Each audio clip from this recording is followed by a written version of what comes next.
John, another championship point, unbeaten run remains intact, and again one of those matches where you stand here thinking perhaps we could have taken something. What's your verdict on the game? Yeah, we're disappointed because we didn't win the game. Going into another game in injury time, taking the lead and then conceding late, obviously there's going to be a lot of disappointment around that. I think on the balance of the second half, Middlesbrough definitely deserve to get back in the game, probably deserve to win it in terms of chances. So I think the more disappointing thing for us is probably the performance. I thought we just dropped a bit too deep. We didn't really try to play at all in the second half. Made it slightly easier, I think, for Middlesbrough to be able to cope with anything that we threw at them.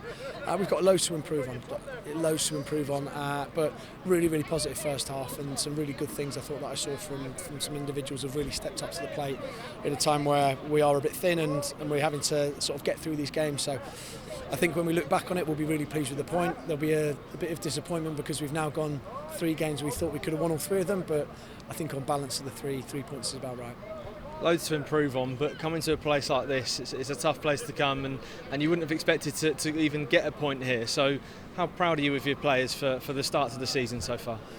Yeah, I mean, interesting one. I mean, maybe when you look at the injuries that we've got at the moment and a few bits that are sort of piling up, you might think that you're right in terms of saying we wouldn't expect to get anything from here, but we still do. So we still expect to come here and compete. We still expect to come here and try and win the game of football, and that's the mentality that we want to take into every game. So even when we do have to put a few sort of square pegs in round holes, I still think the boys are more than good enough to come and compete at this level, and they showed it today. They really showed it in the first half, where we did cause a lot of issues and we created some chances, and I think we were very, very good in spells. So that's it's one of those things we're going to be disappointed with coming here and taking a point. But they were a really, really good side.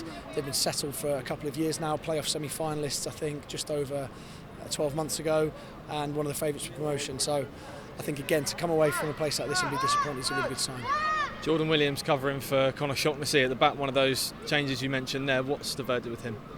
Connor was just ill, so hopefully he'll be back for next week. We'll see how that settles down. A couple of illness both going around, but I thought Jordan came in and did brilliantly. Chris Sadie, first championship goals for him. How will he be feeling tonight? Chris will probably be disappointed that he didn't get more. He had a couple of other sniffs at goal, and it's a really interesting one with Chris. He was a player that didn't feature a huge amount last year, but came up with some really, really big moments after losing his place in the side and losing his place in the squad in January. Such a brilliant personality to have around the place, a huge amount of talent, and causes massive problems, I think, for any centre-backs or for any sixes if he's playing as a 10. We felt that it was going to be a really interesting one for him today to come in and lead the line. So I actually thought he played really well against Luton. If he can add goals to his game, there's not much that Chris can't do. If we add goals and keep him mobile and get him running channels a bit more, then he's a real threat. So I'm absolutely delighted for Chris. He should be delighted because he's played so well, and I think he should be hungry for more. It's a decision that ultimately paid off, but what was the rationale for putting Chris up front and Elias out on the left? It's something that was different to the Leeds game. Yeah, we just wanted a bit more of a focal point at the top of the pitch, and Elias is more of a runner, likes to run the channels, brings a lot of energy.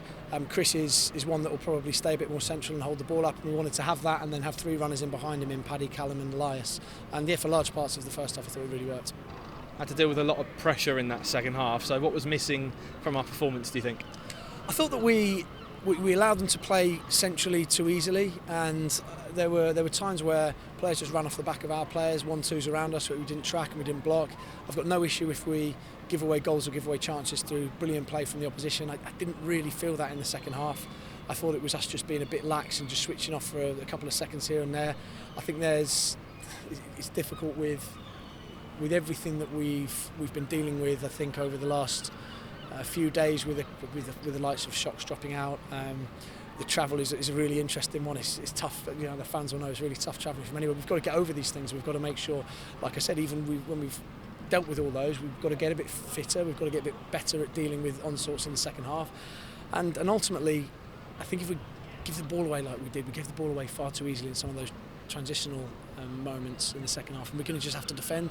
If you keep defending against sides like this with the talent they've got, they're going to unlock you once or twice, and so that was probably the disappointment there, particularly because we played so well in the first half. But it's one of those things we've got to learn from it. We've got to get better and go again next weekend.